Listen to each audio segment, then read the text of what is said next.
But how do you forget someone who's in the room even when she's not? How do you forget the sound of her voice, the way it lingers like a half-remembered song? I laughed when he said it, but my chest hurt the whole night. Because I knew the truth. I can't forget her. I don't even want to.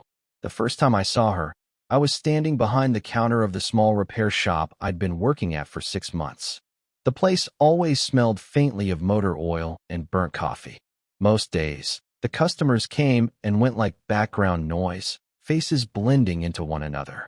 Then she walked in, like the world had pressed pause for just a second. She wasn't loud about it. She didn't try to be noticed. But she carried herself differently, like someone who had lived enough to know she didn't owe anyone an explanation. Mid-40s, dark hair cut neatly just above her shoulders, eyes sharper than I was ready for. The kind of sharp that makes you straighten your posture without meaning to. She didn't look around the shop. She looked through it, and then at me. Her car had stalled on the highway, she said. Something about the battery. Her voice wasn't fragile or desperate. More like she'd dealt with 1,000 inconveniences before this one and had learned to keep her cool. But when she spoke, I heard a tiredness beneath the calm, like she hadn't slept well in a long time. I fumbled a little, asking questions I already knew the answers to, just to keep her talking. She didn't fill silences the way most people do. She let them hang, like she wasn't in a hurry to fix the awkwardness I was creating.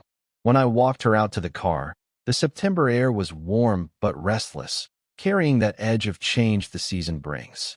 She leaned lightly against the side of her car as I checked under the hood, not hovering, not watching me too closely, just there, present, close enough that I could catch the faintest trace of her perfume, something subtle, almost like cedar and citrus.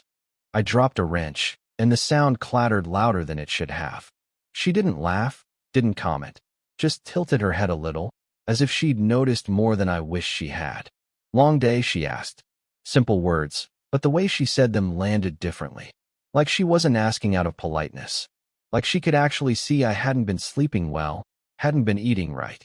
Something like that. I muttered, suddenly aware of the grease on my hands, the sweat at the back of my neck. And then it happened.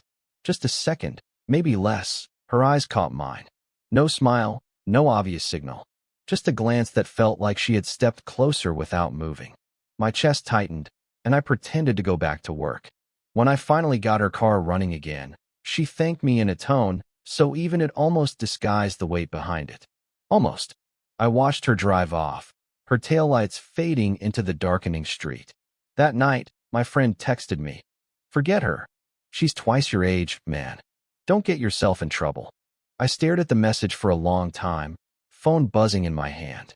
But all I could think about was the moment she asked, "Long day?" and how it sounded like the question had been meant for me alone. And that's the problem. That's why I can't forget. Because in that tiny pause, in that one glance, she didn't feel like someone passing through my life. She felt like my whole world. I didn't expect to see her again so soon. People come into the shop, get their car fixed, and disappear into the rhythm of their lives. That's the usual pattern. But 2 days later, she was back, this time not for her car. She walked in holding a box fan, the kind that rattles when the blades get loose. "You fix things other than cars?" she asked, setting it carefully on the counter. Her voice was lighter this time, though her eyes didn't quite match. They looked worn, like she hadn't been sleeping much better than the first time I saw her. I nodded too quickly. "Yeah. I mean, sometimes. Depends what it is." She raised one eyebrow, the kind of half-smile expression that makes you aware of how young you sound. "It's just a fan. I don't want to throw it away." I took it to the back, set it on the workbench, and plugged it in. The rattling noise filled the quiet, metallic and harsh. I could feel her leaning against the doorway, not watching me exactly, but there, present again, the same way she had been by her car. "Looks like the blade's loose," I muttered. My hands worked faster than usual, nervous energy pushing me along. "You're good at this," she said softly. Not in a complimenting tone, more like she was noticing something she hadn't expected to. I shrugged, pretending to focus on the screws. "Just practice. Fixing what's broken." There was a silence then, long enough for me to hear her shift her weight against the doorframe. I glanced up, and for a second, her guard slipped. Her eyes weren't sharp in that moment. They were far away, softer, like she was thinking about something she didn't mean to show. "You always fix things?" she asked suddenly. But the way she said it, it wasn't about the fan anymore. I didn't answer right away. I tightened the last screw, tested the fan, and the rattling stopped. The blade spun smooth and quiet. I unplugged it, handed it back, and finally said, "Not everything can be fixed." Her fingers brushed mine when she took it. Just a second, nothing deliberate. But it left me too aware of how steady her hand felt compared to my own. She smiled faintly then, though it wasn't quite joy. More like gratitude wrapped around something unspoken. "Thank you." I wanted to ask if she was okay, if she was sleeping, if the weight I kept hearing in her voice had a name. But I didn't. She didn't invite questions, and I was too careful not to push. As she turned to leave, the door chimed, and for a heartbeat, she hesitated. Her shoulders lifted, like she wanted to say something but couldn't. She glanced back, caught my eyes, and then let it drop with the smallest nod before walking out. The shop was quiet again, only the hum of the fridge in the back. But the space where she had stood felt louder than the rest of the room. And I knew then, it wasn't just the way she looked at me. It was the way she didn't. It was raining the night she stopped by again. Not the gentle kind of rain that made streets glisten, but the hard, steady kind that drummed against the shop windows and made the world outside blur into streaks of gray. I was closing up, counting bills that barely filled the drawer when the door chimed. She stood there, damp hair clinging to her temples, holding a paper bag like it weighed more than it should. "I didn't want this to spoil," she said, setting it on the counter. "I bought too much." I looked inside, containers of takeout, still warm. My stomach betrayed me with a low growl. She noticed, of course. Her lips curved, but not into a full smile, something subtler. "Eat with me," she said. It wasn't a question. We sat in the back room, at the scarred wooden table that usually held spare parts and receipts. The rain pounded harder, muffling the city, wrapping us in something that felt strangely private. She opened her carton slowly, using the chopsticks with ease. I fumbled with mine until she reached over, gently showing me the trick of crossing them. Her hand brushed mine, steady, deliberate, then gone too quickly. "Better," she murmured. The food was good, but I barely tasted it. I was too aware of the way she ate in quiet rhythm, the way her shoulders occasionally dropped like she was letting herself rest for the first time in days. Halfway through, her phone lit up on the table. A name flashed, one I didn't recognize, but the way her jaw tightened told me everything. She let it ring, untouched, her eyes fixed on the carton as if it were safer to stare at noodles than at me. "Do you ever?" she started, then stopped. The chopsticks paused halfway to her mouth. She exhaled, long and quiet, then tried again. "Do you ever feel like you've outlived the version of yourself people still expect you to be?" I froze. The question didn't sound casual. It sounded like something pulled out of her by the storm, by the quiet, by me sitting across from her. "Yeah," I said finally, my voice lower than I meant. "All the time." Her eyes lifted then, really meeting mine. For a second, it felt like the room tilted, like something fragile had broken open between us.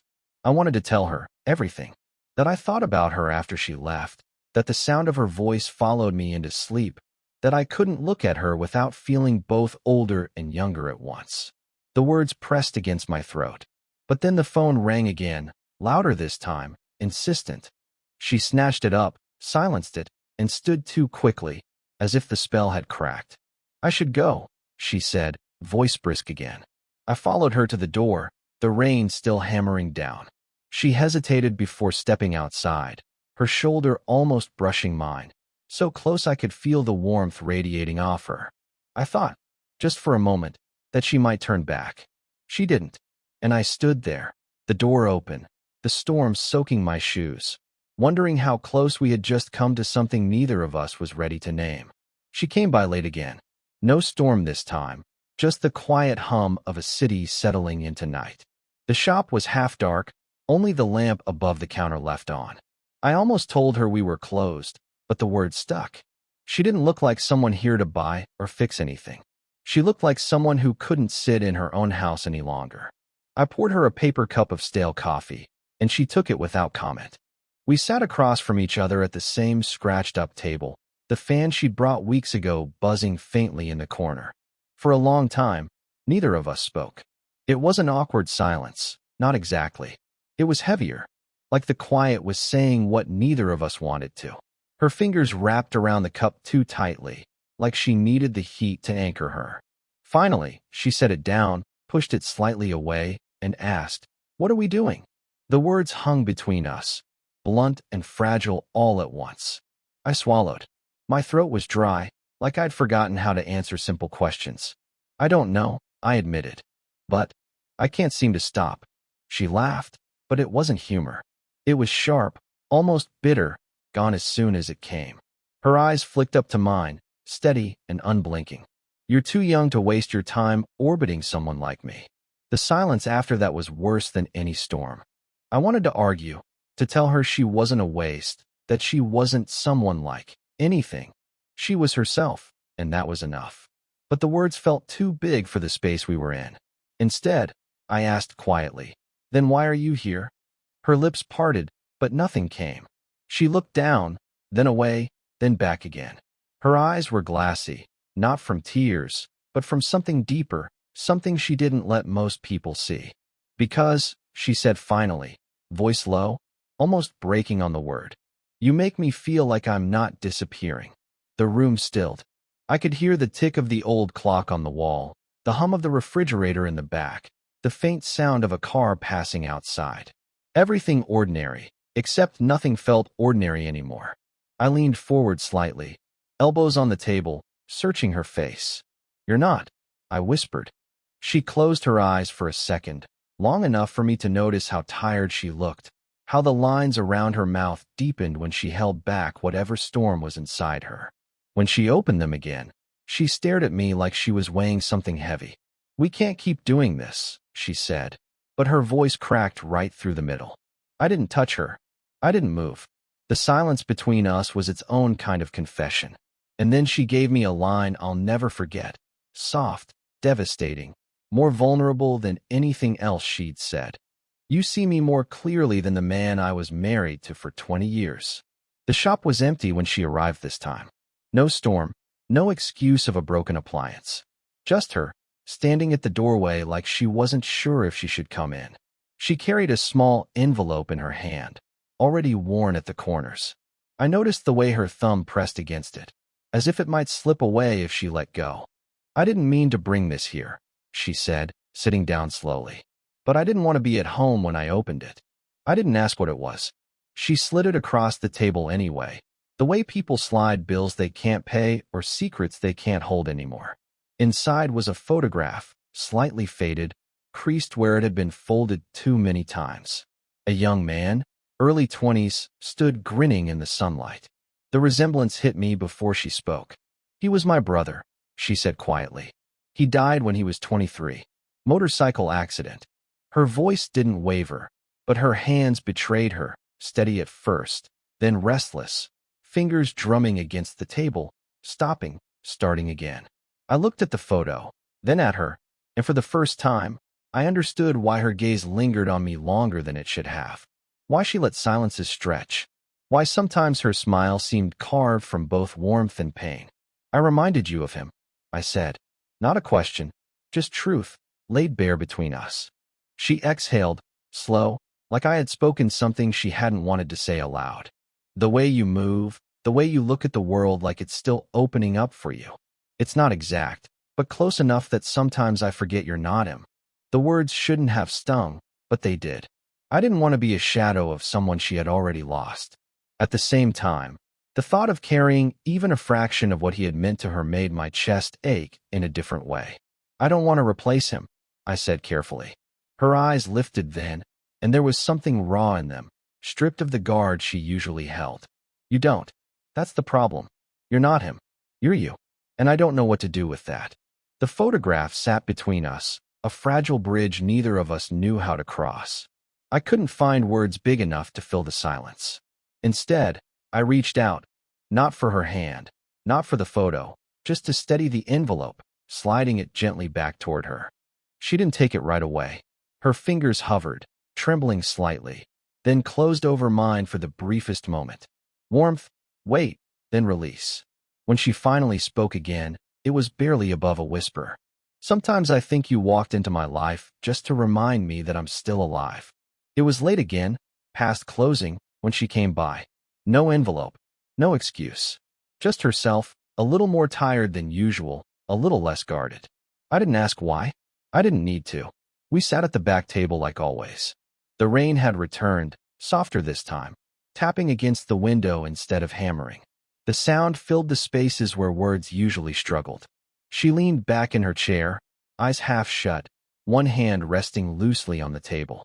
For once, she wasn't holding anything. No cup, no photo, no shield. Just her hand, open, unguarded, waiting without meaning to. I keep telling myself to stop coming here, she said finally, her voice low but steady.